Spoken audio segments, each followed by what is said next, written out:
Itukuzwe damu ya Kristo milele, amina. Karibu tutafakari na kujulishana maana ya Pasaka. Pasaka ni nini kibiblia? Na je, tunaruhusiwa kusherehekea Pasaka sisi wa Kristo kama Wayahudi? Pasaka ni neno la Kiswahili ambalo limetokana na neno la Kigiriki Pascha, ambalo tafsiri yake kwa lugha ya Kiingereza ni Passover. Kwa Kiswahili ni pita juu. Hivyo Pasaka kwa Kiswahili unaweza kusema tafsiri yake ni pita juu au vuka upite. Asili ya neno hili ni siku ile wana wa Israeli walipokuwa wanatolewa kutoka Misri. Usiku ule ambao ndio walikuwa wanatoka Misri, Bwana Mungu aliwaagiza wasitoke kwenye nyumba zao, kwamba mpaka watakapomchinja yule mwanakondoo na damu yake kuipaka katika miimo miwili ya milango, ili wakati yule malaika ambaye alitumwa kuwaangamiza wazaliwa wa kwanza wote wa binadamu na wanyama waliopo katika Misri nzima, atakapopita katika kila nyumba na kuiona damu hiyo ya mwanakondoo kwenye miimo ya milango, basi hataingia katika nyumba hiyo kumuharibu mzaliwa wa kwanza wa nyumba hiyo, yaani atavuka juu au atapita juu kuendelea na nyumba nyingine. Na atakapofika katika nyumba nyingine na kukuta damu juu ya miimo ya mlango kama nyumba za kwanza, vile vile atapita juu na kuendelea mpaka atakapokuta nyumba ambazo hazina damu, ndipo ataingia kuangamiza wazaliwa wa kwanza. Kutoka sura ya 12 aya ya 12.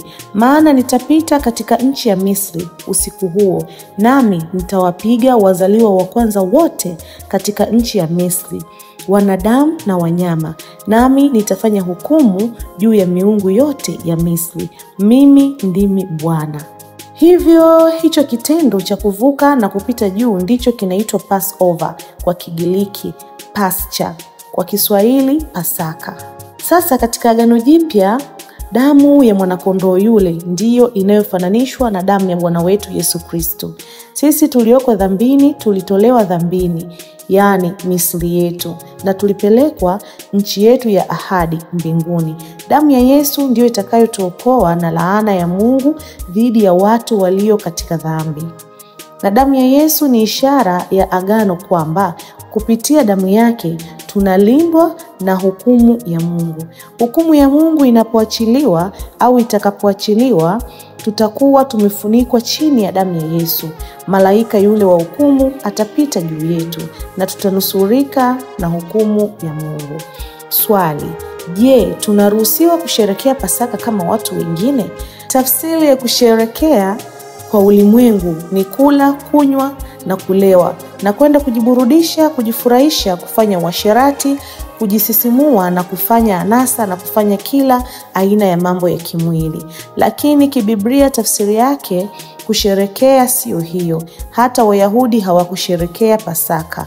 Kwa hiyo kibiblia kusherehekea ni kujiweka katika ibada, na ibada sio kwenda tu kanisani, bali kujinyenyekeza na kujishusha chini ya uwepo wa Mungu kwa kuomba, kusali na kuzidi kujitakasa mbele zake, huku tukikumbuka kuwa kwa tukio kama hili lililowahi kutokea miaka mingi iliyopita, Bwana alitupa wokovu kupitia damu yake pale Kalvari.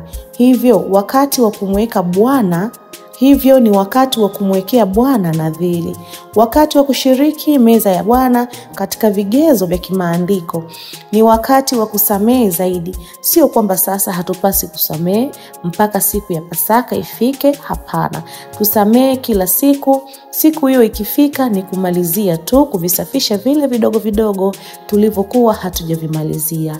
Kwa sababu utakatifu sio siku ya Pasaka, hapana, bali ni kila siku. Sio hiyo ukimaliza tu kujisafisha vile vichache ambavyo vilikuwa vimesalia. Hivyo tafsiri ya sherehe, tuisherekee kwa namna hiyo na amani fulani na furaha ya ajabu ambayo Mungu anaimimina ndani yetu.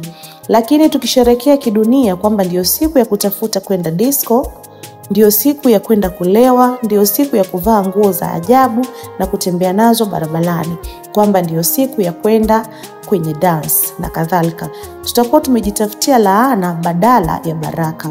tutakuwa tumeshirikiana na shetani 100% kuudhihaki na kuudhalilisha msalaba wa Kristo na damu yake ya thamani. Hivyo tutakuwa tumejiharibia wenyewe, lakini tukisherehekea kibiblia tutapata baraka. Itukuzwe damu ya Kristo milele. Amina.